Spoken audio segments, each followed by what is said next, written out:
Hey everybody, what's going on? This is Rob with my channel. I'm just hanging out near the sprinklers here, just for a quick second. The kettlebell is over there, and of course I'm over here. And I'm just gonna do a light mile walk, keep everything light today because it's the beginning of the week, and then slowly ramp it up as the week goes on. And of course, I'm gonna try to make it 3 times a week. Let's see, this is Tuesday, so maybe I can only do it 4 times because I didn't do it yesterday.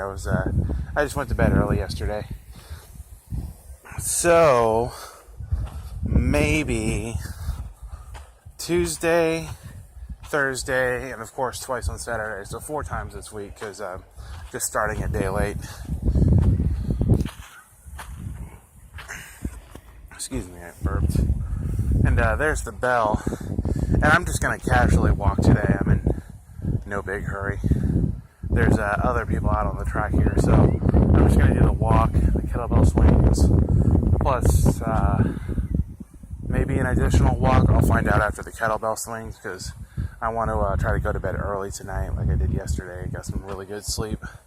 So with that being said, let's start the walk. I have no idea what I'm going to talk about. I've had a really busy day today, and I just came out here to exercise, so I'll figure out something to talk about. Let's see, we've been starting with this arm, so we'll start with this arm. And I've noticed that even taking a little bit of time off, like a day or two, kind of just like slows me down. So let's get started. And then, of course, I walked to get my lunch today, and I was wearing business shoes that kind of injured the inside of my foot. The business shoes are also Skechers shoes with memory foam, but that's starting to wear out, so I have to go get more. I have some things here, so I'll lift the camera to the ground.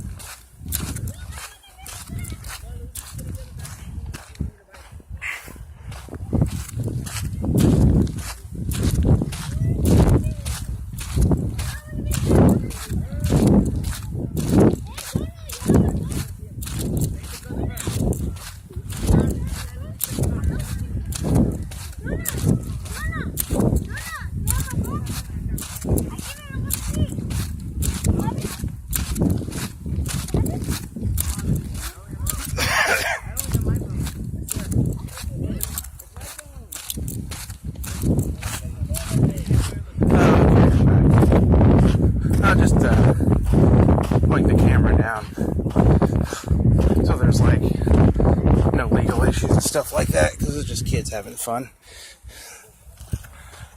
But let's see. I did want to talk about something today, but I wholly forgot what it was about. Because I'm so tired. What was it? I know I've talked about this before, about muscle acclimation and how they tend to acclimate to doing nothing real quickly. Or doing, oh yeah, that's right. I saw an opposite example, or at least one of my client's employees was telling me about an opposite example where her other half, he gets really antsy if he doesn't go to the gym, and I've seen this before where people kind of get antsy if they don't go to the gym because their bodies are just so used to working, and then when your body gets out of it, it's hard to get it back into that swing. But when it's in it, it's in it. As for me, I'm trying to land somewhere in the middle where my workouts are casual but long term, so I can just kind of function like a normal person.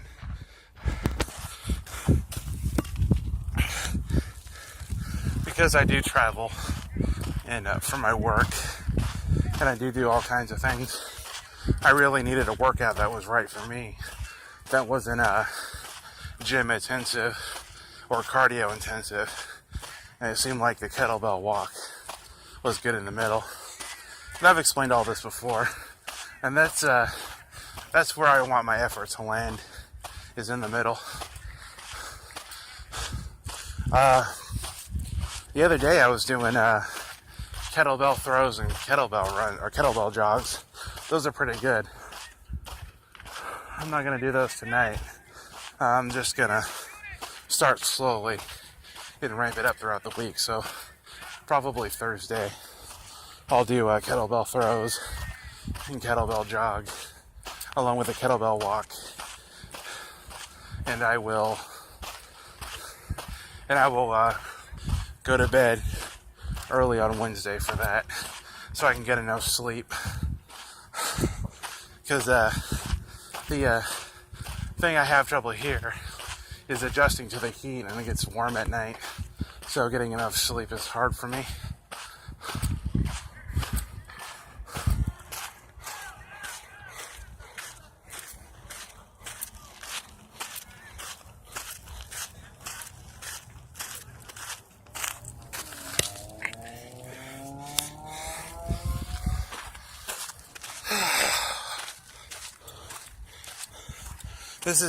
This actually feels like a really nice tug on the core. Since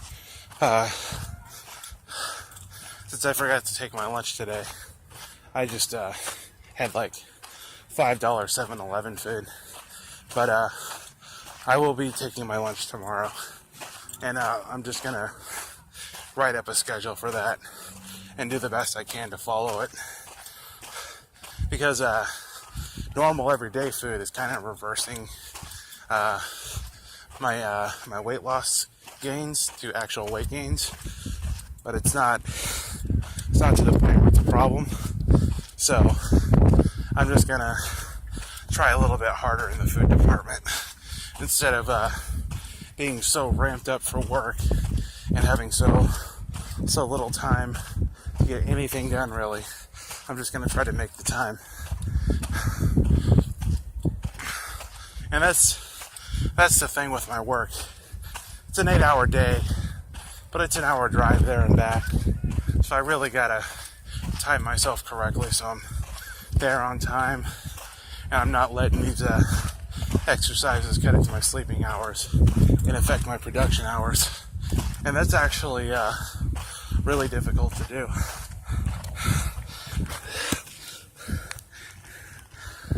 So I was talking with one of my client's employees, a really nice person. I was asking her if she was getting to the track at all with her family, and they're not morning people, so they haven't quite managed it.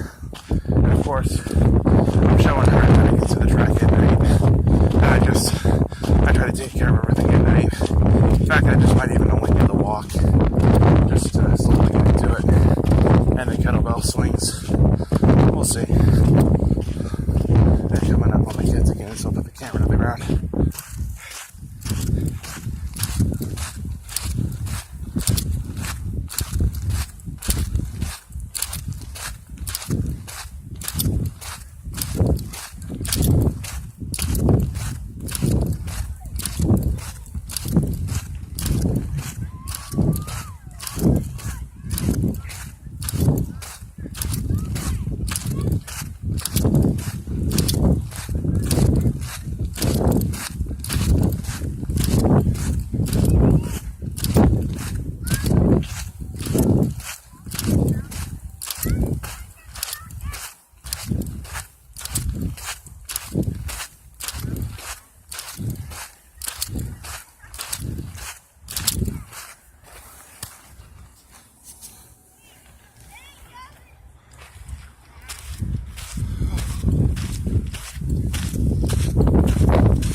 And yeah, this walk is just about just releasing my energy for the week, my energy flow, so I can exercise for the rest of the week.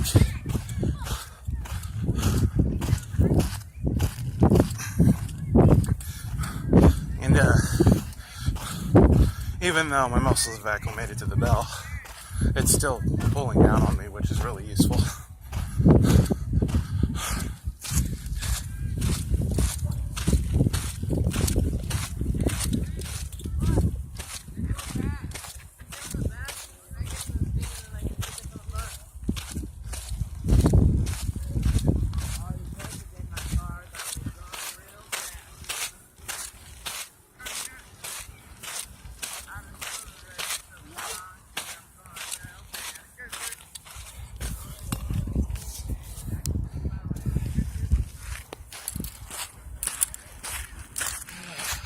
Oh man, I feel exhausted today.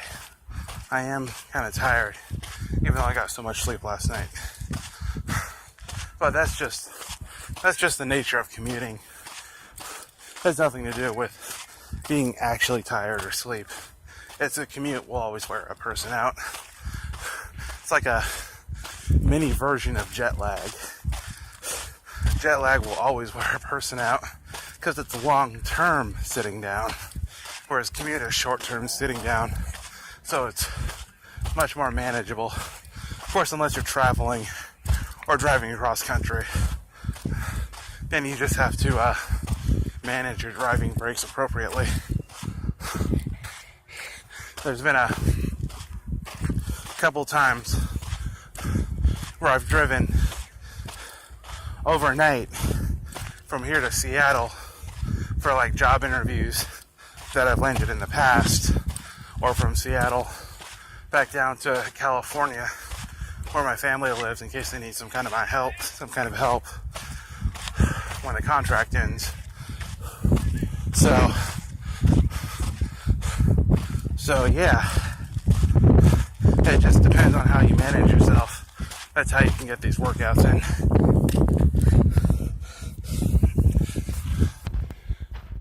And of course, not this contract. When I was working my last contract, I stopped working out altogether for a little while.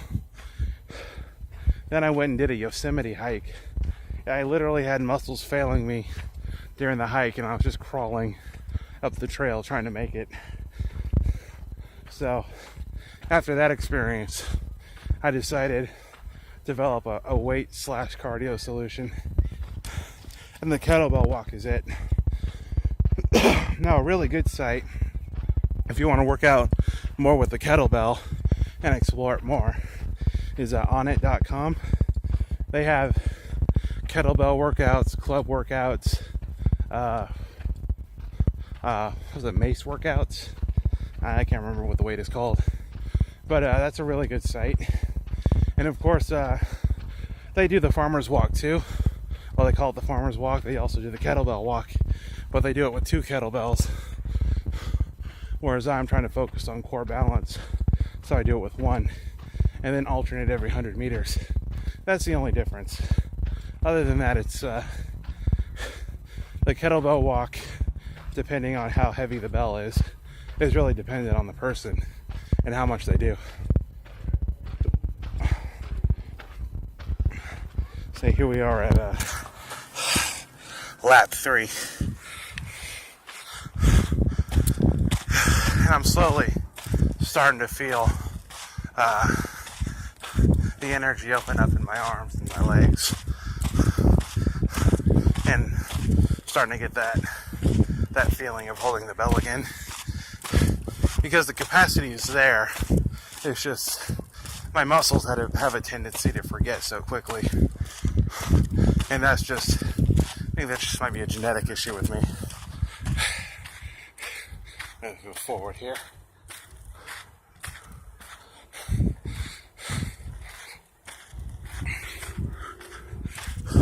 So depending on how I feel after the kettlebell swings, that'll determine if I'll do another walk or not. I don't mind the walks, but the Silent Hill-esque night walks and the kettlebell runs where it looks like I'm on cops or something, that kind of gets troublesome after a little while. Not because it's difficult or anything like that, or I can't do it. It's because I don't put these on videos, but sometimes when I'm exercising, the sprinklers will fire up right there, or right over there, and they'll just fire up right at me. So I always edit those parts out, and it's kind of annoying.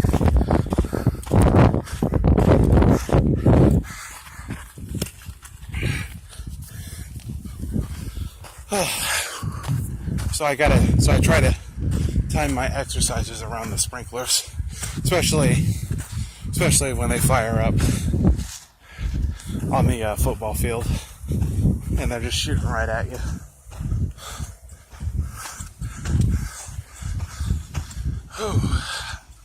Man, this actually feels pretty great. I was actually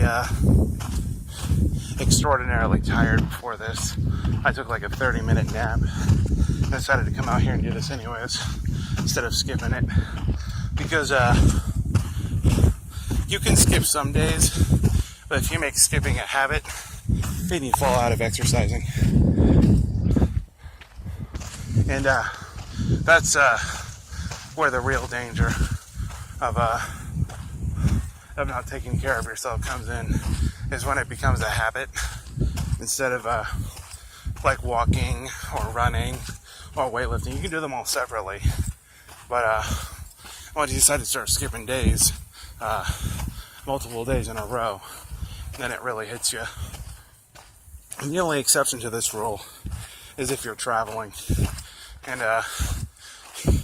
doing a lot of traveling and trying to put work in the expectations of a workout is really difficult. I've done it before, especially when I traveled up to Alaska.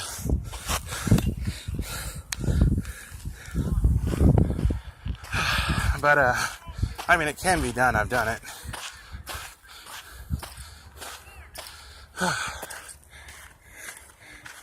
This is the third lap here. We got one more lap.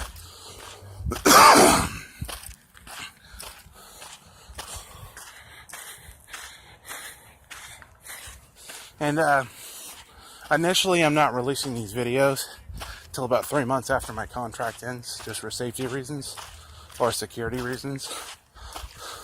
So that's why I don't really ask too many questions or try to find out what other people's fitness habits are, because now it's just not the time to do that. When I start ramping up my fitness videos, I'm not going full-time YouTube creator or anything like that. When I start wrapping it up, I'll start maybe asking people who view my videos about their fitness habits and how they approach fitness. Because I'm sure what I'm doing is not unique, except for maybe jogging with a kettlebell. I haven't seen anybody else do that. Maybe I'm just out of my mind, but you got to be somewhat out of your mind to work in technology, because it's a lot of information and it's a lot of continuous study to keep up with it.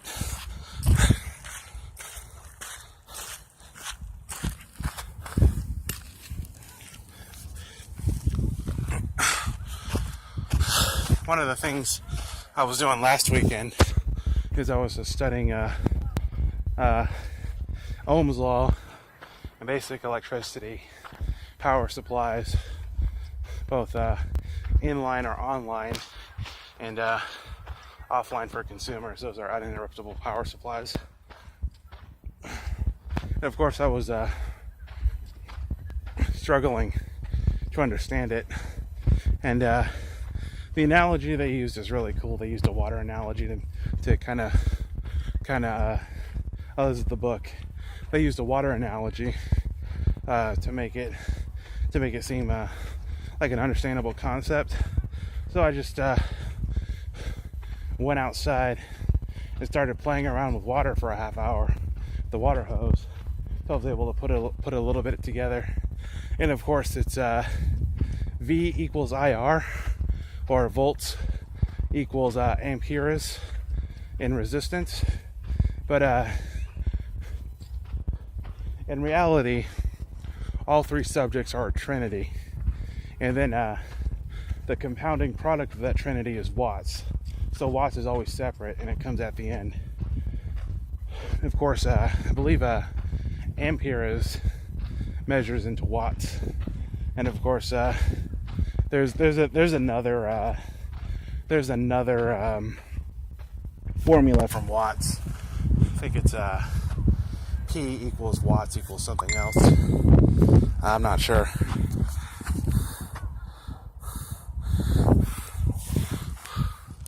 But I'm only on the 4th lap, but I'm going to take a minute to stop the video because it's 20 minutes. And that makes it really long to upload. So I'll catch up with you guys in the next video.